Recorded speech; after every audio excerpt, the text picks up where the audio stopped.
कि गुरुजी सभी लोग बता रहे हैं कि नॉर्मलाइजेशन होगा, हमें भी पता चल रहा है नॉर्मलाइजेशन होगा, लेकिन नॉर्मलाइजेशन अगर हो जाएगा तो ये बता दीजिए कि कितने नंबर पे अब सिलेक्शन होगा, कितने किसको फायदा मिलेगा। हम 35 नंबर का क्या है, क्या हमें फायदा मिलेगा कि नहीं मिलेगा, ये पीईटी के लिए अब हम आगे क्या करें या फिजिकल के लिए हम आगे क्या करें। तो थोड़ा सा नॉर्मलाइजेशन को और अंदर से समझिएगा, सारी बातें आप पूरे ध्यान से समझिएगा क्या है पूरा एक बात पूरी तरीके से। देखो भाई, इन्होंने भी वही बात कही कि हम नॉर्मलाइजेशन बहुत ना के बराबर करेंगे, लेकिन एक नई चीज हम लेकर आ रहे हैं परीक्षा में, वो होगा परसेंटाइल। अब जैसे परसेंटाइल की बात आई तो दुनिया में हर चैनल पे आपको देखने को मिल गया कि परसेंटाइल ये है, परसेंटाइल वो है, परसेंटाइल ऐसे निकाला जाता है, परसेंटाइल वैसे निकाला जाता है। सबको शांत करा के कहा गया छोड़ो मेरी बात, हमारे लिए परसेंटाइल निकालना थोड़ा मुश्किल है। रीजन, एक तो हमने 1 शिफ्ट में परीक्षा कराई नहीं है, या हमने 2 शिफ्ट में परीक्षा तो कराई नहीं है कि हम डायरेक्टली बता दें कि इतनी परसेंटाइल आने वाली है। हमने परीक्षा कराई है यहां कुल मिला के 30 से 40 शिफ्टों में। अब एक तो परसेंटाइल बनाना है, साथ ही साथ जो बच्चा अप्रेंटिस कर रखा है उसका भी नंबर जोड़ना है। इसके बाद हमें फाइनल मेरिट लिस्ट निकालनी है, जिन बच्चों का फाइनली फिजिकल के लिए सिलेक्शन हुआ है, जो फाइनली फिजिकल जाएंगे, फिजिकल की सारी चीजें देंगे, उनका हमें नोटिस निकालना है। ये बड़ा मुश्किल सा हो रहा था उनके लिए। उन्होंने एक आसान भाषा में ये कर दिया कि देखो भाई, हम परसेंटाइल तो कराएंगे, लेकिन परसेंटाइल के बावजूद क्योंकि परीक्षा ज्यादा शिफ्टों में हुई है, बच्चों की एक क्वेरी है कि सर मेरा आसान था, मेरा हार्ड था, हमें नॉर्मलाइजेशन भी करना पड़ेगा। यही इस पूरे नोटिस का मतलब है। एक बार यस या नो में बता दो, क्या सत्यम सर की ये वाली बात आपको समझ में आ गई कि नहीं आ गई, कि इस पूरे नोटिस का क्या मतलब था। पूरे यूट्यूब पर आपने खोज लिया, कोई मतलब समझ में नहीं आया, नोटिस भी अंग्रेजी में पढ़ लिया, गूगल से हिंदी में ट्रांसलेट कर लिया, लेकिन समझ नहीं आया कि एक्चुअली में क्या मतलब था। तो बेसिकली यही मतलब था कि आपका परसेंटाइल पे नंबर तो आएगा आएगा ही, लेकिन उसको ये नॉर्मलाइजेशन के रूप में लेकर जाने वाले हैं, यानी परीक्षा में नॉर्मलाइजेशन आपके होगी। ये बात आपको कि गुरुजी सभी लोग बता रहे हैं कि नॉर्मलाइजेशन होगा, हमें भी पता चल रहा है नॉर्मलाइजेशन होगा, लेकिन नॉर्मलाइजेशन अगर हो जाएगा तो ये बता दीजिए कि कितने नंबर पे अब सिलेक्शन होगा, कितने किसको फायदा मिलेगा। हम 35 नंबर करके आए थे, क्या हमें फायदा मिलेगा कि नहीं मिलेगा, ये पीईटी के लिए अब हम आगे क्या करें या फिजिकल के लिए हम आगे क्या करें। तो थोड़ा सा नॉर्मलाइजेशन को और अंदर से समझिएगा, सारी बातें आप पूरे ध्यान से समझिएगा क्या है पूरा एक बात पूरी तरीके से। देखो भाई, रेलवे ने पहले ये बात बताई है कि अगर आप जनरल कैटेगरी के हैं तो आपको 40% नंबर लाना जरूरी है, अगर आप ईडब्ल्यूएस के हैं तो भी 40% नंबर लाना जरूरी है, ओबीसी के हैं तो 30% नंबर लाना जरूरी है, अगर आप एससी के हैं तो 30%, एसटी के हैं तो 30%। ये रेलवे ने पहले ही बता रखी है, लगभग हर नोटिफिकेशन में मिलती है। अब परसेंटाइल पे अगर ये खिला देंगे तो पता चला ऐसा ना हो कि 40% से कम वाला बच्चा भी परसेंटाइल में मार दे गोलक, है ना। तो इन्होंने एक चीज कह दिया कि जहां मेरिट बनाएंगे परसेंटाइल स्कोर में, तो उसमें सिर्फ उन्हीं बच्चों को लेंगे जो मेरे पहले बताए गए क्राइटेरिया को पार करेगा। मतलब वो परीक्षा में 40% लाएगा नंबर, परीक्षा में 40% लेकर आएगा, 30% लेकर आएगा, 30% लेकर आएगा, 30% लेकर आएगा। इस लाइन का सिर्फ इतना मतलब था कि मेरे बनाए कर जो रिजल्ट आएगा, जो फाइनल मेरिट आएगा, उसमें वही बच्चों का नाम होगा जिनका परसेंटेज में 40-40 ये परसेंटेज होगा। ठीक है, आगे जरा समझ लो। जो शॉर्ट लिस्टिंग बच्चों का किया जाएगा वो उनके नॉर्मलाइज मार्क के हिसाब से करा जाएगा, जो उन्होंने सीबीटी 1 में पाया होगा। अब गुरुजी ये नॉर्मलाइज कैसे हो गया, अभी तो बात परसेंटाइल की चल रही थी। तो इन्होंने कहा नहीं नहीं रुको, हम परसेंटाइल करेंगे, लेकिन परसेंटाइल को कन्वर्ट करेंगे नॉर्मलाइज मार्क में। कहो अब जाके आराम मिला, हम तो डर गए कि परसेंटाइल को नॉर्मलाइजेशन कर दिया, अब तो हमारा गया, हमारा नंबर कम कहीं ना हो जाए। तो इन्होंने कहा परसेंटाइल स्कोर ईच कैंडिडेट का कन्वर्ट कर दिया जाएगा नॉर्मलाइज मार्क में by interpolation of raw marks base shift के हिसाब से। इनका एक मैथमेटिक्स का फॉर्मूला है जो शायद यही समझते हैं, इसके हिसाब से ये सारी मामले कर देंगे, और जो बच्चों का वेटेज आ रहा है अप्रेंटिस वाला उसको भी इसमें ऐड कर देंगे। ठीक है, तो परसेंटाइल मेरे भाई होगा, परसेंटाइल को आपको नॉर्मलाइज में कन्वर्ट कर देंगे, और नॉर्मलाइज कैसे करेंगे इसके बारे में इन्होंने बता रखा, बेस शिफ्ट के हिसाब से करेंगे।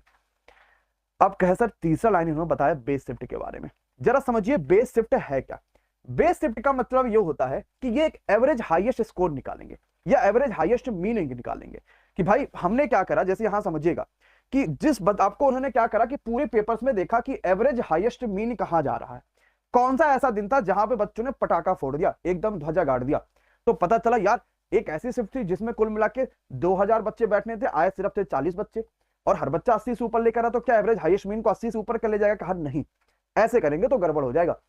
हमें एवरेज हाईएस्ट मीन निकालना है उन सभी शिफ्टों को काउंट करके जिसमें 70% से ज्यादा अटेंडेंस होगी, उसके हिसाब से एक एवरेज हाईएस्ट मीन निकालेंगे। अगर 2 जगह आ रहा है तो एवरेज जो आपका हाईएस्ट इंडिविजुअल स्कोर है उसके हिसाब से एक बेस शिफ्ट बना लेंगे कि भाई ये बेस शिफ्ट है, इसके हिसाब से नॉर्मलाइजेशन करेंगे। क्या मेरी सभी बातें आपको पूरी तरीके से समझ में आ गई, हाँ या ना? लेकिन दिल से बताना, क्या इसके आने से आपको कोई फर्क पड़ा है क्या? सच बताना, क्या इसके आने से, इस नोटिस के आने से, जिसमें इन्होंने ये बात बताई कि आपके परसेंटाइल को ये नॉर्मलाइजेशन में बदल देंगे, आपके इन सारी चीजों को ये इसमें बदल देंगे, क्या इससे कोई फर्क पड़ा क्या? नहीं ना फर्क पड़ा, और एक्चुअल में किसी को नहीं पड़ेगा। हमें सिर्फ ये चाहिए कि हमारा रिजल्ट कब आएगा रेलवे, ये बात तुम बता दो, सिर्फ ये मामला समझ लो। तो पहली बात तो समझ लो थोड़ी सी मेरी बातों को, जो आपको एकदम अच्छे से समझना है कि किसको फायदा मिलेगा भाई। देखो, अगर नॉर्मलाइजेशन हो रहा है तो इससे कहीं ना कहीं उन बच्चों को भी फायदा मिलेगा जो बच्चा जनरल कैटेगरी का, ईडब्ल्यूएस का, ओबीसी का, एससी एसटी का था, लेकिन उसके सीसीए में कोई मतलब नहीं हो रहा था, यानी उसने अप्रेंटिस या कोई चीज नहीं कर लिया था, ये यहां पर उसको फायदा मिलेगा। हो सकता है वो बच्चा 50 नंबर स्कोर कर रहा, हो सकता 60 कर रहा, हो सकता 70 कर रहा हो, और उसके हिसाब से उसकी वाली शिफ्ट कठिन आई हुई थी, तो उसे नॉर्मलाइजेशन में बड़ा फायदा देखने को रेलवे की तरफ से मिलेगा, जो शायद अच्छी भी बात है। लेकिन अगर बड़ी यहां पे जो है उसके नंबर शिफ्ट कठिन नहीं आई थी, फिर भी उसके नंबर कम रहेंगे, तो उसको फायदा नहीं मिलेगा। तो फायदा किसको मिलेगा? अगर आपके अंदर ये शिकायत थी कि भैया मेरा शिफ्ट कठिन आया था, रेलवे ने कहा परसेंटाइल, मुझे नॉर्मलाइजेशन चाहिए, तो उनका यहां पे फायदा हो गया। कितने नंबर पे सिलेक्शन होगा? मैं अभी भी कहता हूं, अपने आप को हमेशा तभी सेफ माना करो जब आप बॉर्डर पे नहीं, बॉर्डर के पार खड़े हो। मतलब आप ये नहीं सोचो कि आपका 60 पे सिलेक्शन होगा जब आप उस बॉर्डर पे खड़े हो जिस पे आप उससे आगे जा सकते हो। मतलब मिनिमम मान लेना कि आपको मिनिमम 60 प्लस लाना पड़ सकता है, डिपेंड करेगा आरआरसी वाइज भी, लेकिन मैं कुछ भी फाइनल नहीं कह सकता। पीटी के लिए सर क्या करें? फिजिकल के लिए देखो भाई, फिजिकल रेलवे की ग्रुप डी की आसान नहीं है। आप इसको भले ही मजे में लेके चलो, लेकिन आसान नहीं है। मैं जिन जिन बच्चों से बात करता हूं, स्थिति बहुत बुरी है फिजिकल के लिए। आपको भाई बोरे का भरा हुआ बोरा लेके दौड़ना है, बालू से भरा हुआ बोरा लेके दौड़ना है। अगर ना आपके पास वो हो ना कि कैसे दौड़ पाएंगे, एक दिन सिलेंडर उठा लेना, वही 14-15 किलो 16 किलो के आसपास।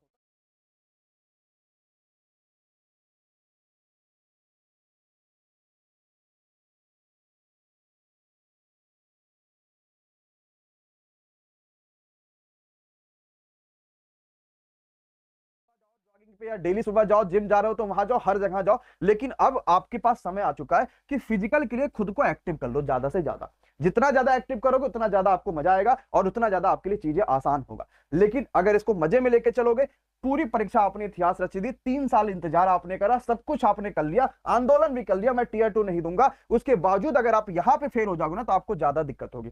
बच्चा यहां फेल ज्यादा होता है, लेकिन वो अपने कार्डों से होता है। ठीक है, समझ पा रहे हो कि नहीं समझ पा रहे हो? 35 किलो उठाना पड़ेगा, बिल्कुल सही बात है, मैंने तो आपसे 14-15 किलो ही बोला। अब अगली बात आती है कि फाइनली रिजल्ट कब।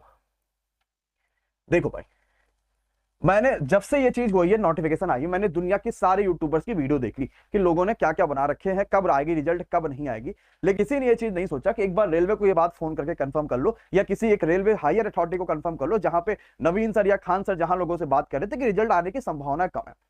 आप फोन करोगे तो आपको उत्तर भी नहीं मिलेगा, कहेंगे जो भी आप बातें पूछोगे आपसे कही जाएगी सर एक काम करो कि आप आरआरसी की वेबसाइटों पे घूमते रहो, आरआरसी की वेबसाइट पे आपको रिजल्ट देखने को मिलेगा। लेकिन ये बात समझ लो कि रिजल्ट एक हफ्ते के अंदर अंदर आपको अब देखने को मिल जाएगा, ऐसे बहुत ज्यादा चांसेस है। मतलब रेलवे के ऊपर भी अब प्रेशर आ रहा है कि ये रिजल्ट को वो जल्दी से जारी करें। उन्होंने पहले ही आपको बता दिया कि भाई वो रिजल्ट जारी कर रहे हैं। रिजल्ट जारी करने के बाद वो फिजिकल भी आपका जनवरी में करा रहे होंगे, इसके लिए भी उन्होंने बता दिया, सारी बातें उन्होंने बता दिया। इस दिसंबर में आपको इसी हफ्ते के नियर अबाउट आपको रिजल्ट देखने को मिल सकता। हो सके मैं ये वीडियो खत्म करूं, आपको रिजल्ट मिल जाए, हो सके आपको कल दोपहर में जो बच्चा शोर मचा रहा है कि 3 बजे मिल जाए, हो सके आपको परसों रिजल्ट मिले, लेकिन इसी हफ्ते आपको रिजल्ट देखने को मिलेगा। और इन सभी न्यूज से आप थोड़ा सा सावधान रहिएगा, अपने हिसाब से देख के कि आपको क्या करना है। लेकिन एक बढ़िया खबर है। क्या बढ़िया खबर है?